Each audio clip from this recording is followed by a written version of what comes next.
Sir इस series के काम की बात कौन सी है? नया देखिए, कई जगह मैं जाता हूँ और कॉन्फ्रेंसेस सेमिनार में मेरे को यंगस्टर्स बहुत मिलते हैं, हर एज ग्रुप के लोग मिलते हैं। तो कई बार मेरे को ऐसा होता है कि जो सीनियर सिटीजन है, रिटायर्ड लोग हैं, वो कहते हैं यार साहब हमारी तो बात ही आप नहीं करते। हाँ, सही बात है। हम कहाँ लगाएं पैसा हमारी रिस्क रिवॉर्ड के हिसाब से। तो आज मैंने उनकी जो प्रॉब्लम है उसको एड्रेस करने की कोशिश की है। तो रिटायरमेंट के बाद जब आपको एक मुश्त पैसा मिलता है, बड़ा पैसा मिलता है, उसको इन्वेस्ट कैसे करें, तो वो एकदम बड़ा बर्डन आ जाता है सर पे। ओह इतना पैसा आ गया, अब क्या करूं।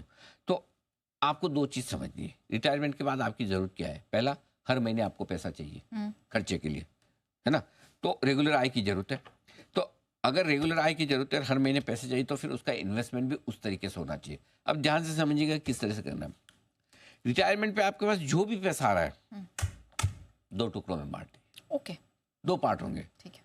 एक पार्ट पहले ऐसा होगा जो एकदम कम रिस्क वाला डेट फंड आप लेंगे, ठीक है। कम रिस्क वाला जो शॉर्ट टर्म फंड हो सकता है, लिक्विड फंड हो सकता है, ठीक है, या फिर कम रिस्क वाला बॉन्ड फंड हो सकता है, लो ड्यूरेशन वाला वो हो सकता है। एकदम कम रिस्क वाला, इस पैसे में आपको रिस्क नहीं लेनी। डेट फंड में आप ये बोलेंगे डेट फंड में क्या रिस्क है, नहीं होती। डेट फंड में भी एनएवी ऊपर नीचे होने की रिस्क होती है। तो डेट फंड में भी आपको कम रिस्क वाला डेट फंड लेना है, हाई रिस्क वाला डेट फंड नहीं लेना, ठीक है। बाकी बचा हुआ पैसा आपको डालना है balance advantage fund. Balance advantage fund में क्या है, आपको इक्विटी और डेट दोनों मिलता है। क्योंकि इक्विटी पोर्शन ज़्यादा है, उसका टैक्सेशन इक्विटी की तरह होता है। तो आपका डेट में भी जो कमाई हो रही है ना, उस पर टैक्स उतना बच जाता है इक्विटी की तरह, ठीक है ना। इसलिए बैलेंस एडवांटेज फंड। अब आपको रिक्वायरमेंट क्या है?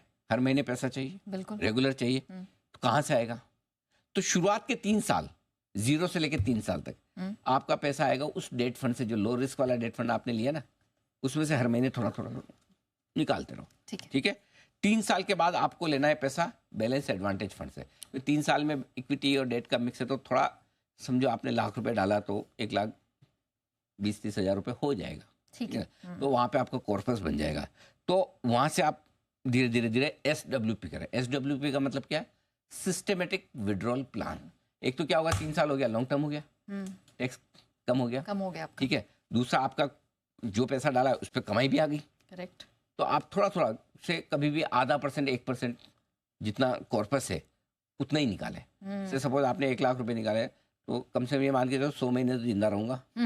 खैर तब तक और बढ़ता रहेगा, वो अलग बात है। तो आधा 1% निकालते जाएं। 3 साल में क्या हुआ, आपका इन्वेस्टमेंट बढ़ ही जाता है और पैसा जरूरत के साथ। कई बार क्या होता है, अचानक जैसे इक्विटी मार्केट में तेजी हुई और बैलेंस एडवांटेज फंड ने ज़्यादा कमाई करके दे दी, तो आपको लगता है ज़्यादा निकाल दूँ ना।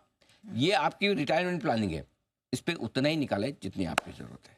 ऑलराइट, चलिए, तो ये बेहतरीन काम की बात सर ने आपसे शेयर की है। ये हमारी म्यूचुअल फंड की मास्टर क्लास की सीरीज 2 है।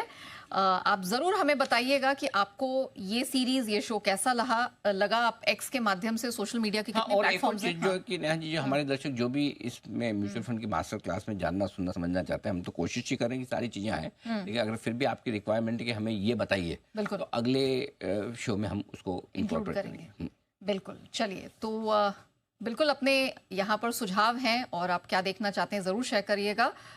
जी बिजनेस के हैंडल पे सर को भी आप उसमें टैग कर सकते हैं और बता सकते हैं कि आप अगली सीरीज में क्या देखना चाहते हैं। तब तक हमारी खास पेशकश में इतना ही। हमें दीजिए इजाज़त। नमस्कार।